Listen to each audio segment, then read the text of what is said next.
First of all, like I want to thank everybody who came out tonight. I mean, I thought when we got going a little bit, I thought our crowd got involved, especially at the end. We've talked about over the last couple of days of being really, really better defensively. Didn't feel like at Wake Forest or Virginia we put any game pressure on them with our defense. And so I told this bunch, I said, hey, I'm not worried about offense right now. If you defend like we're capable of, the offense will go. And then certainly it happened. I thought JT was really good down the stretch. Did a good job, hit some big shots for us. I thought we completely locked in.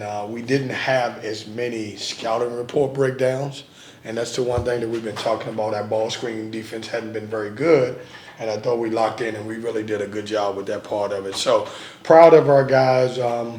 ACC wins. You guys know how hard they are, and seems like every time Notre Dame and we play Notre Dame, it's a 1 point game somewhere. But very excited to get out there with the win and something that we can build on. Question. Kevin, what's going through your mind after that final buzzer? You guys get the stop and the win there.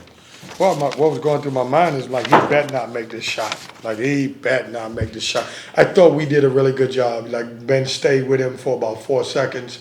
Then we exited out. The one thing we didn't want to do is give Marcus Burton his right hand. We knew if he got to his right hand, he could get all the way to the rim. But we knew who the ball was going to go to. And I thought JT did a good job challenging it at the end. And then obviously we got our hands on the ball to get a rebound. Responding with a win tonight after what went down in Wake Forest, what does that speak to the team's resiliency? Well, we got competitors in that locker room, and we didn't like the way we played. I mean, we really didn't. And, this is, as we go through this season, we're going to have ups and downs. We completely know that. Not only us, everybody in our league and everybody in the country. It's can you bounce back and get better?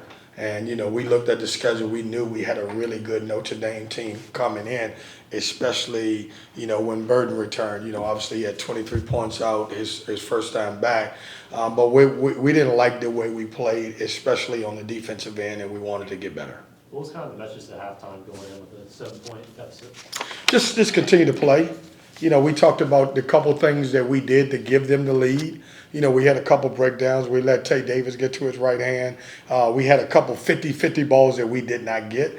And I was like, that's the difference in the game. And so we talked about that and how can we clean it up. But what was important to us is that we came out in the second half and played really well. This particular team hadn't had a great second half, and we were able to put one together tonight. I'm sure it's talked about at Wake Forest, but that second half at UVA, like you said, the team lost focus. What was the difference today? It didn't seem like they lost anything. Well, we talked about it. Like, you got to stay locked in. And one thing that we talked about is that if you're tired, take yourself out of the game. But don't be selfish and let somebody else have the opportunity. Kevin Ben misses those 2 layups late in the second half and was really good the rest of the way, still in possessions for y'all and then making key free throws. What's that say about him that he put that play behind him and moves on? Well, we need Ben on the floor. You can always say woulda, coulda, shoulda. If we have Ben at UVA, there's an opportunity that we win the game. And then obviously he comes back to the Wake Forest game, and anybody who watched the game know he was completely not Ben Middlebrooks. Today he was. I was mad at him at halftime because I thought he was out of position and got those 2 fouls called on him. But he's our energy guy. He does all of our dirty work, and with him in the game, we're a different basketball team, especially defensively.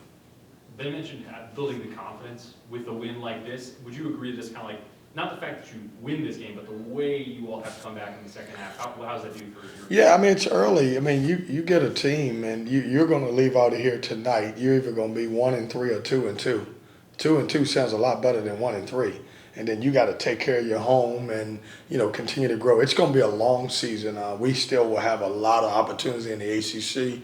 I was watching games last night, and I was like, man, this league, it's going to be some great opportunities for some great wins, but you got to compete every night. And I thought, getting away with a good win tonight, it was a good start for us.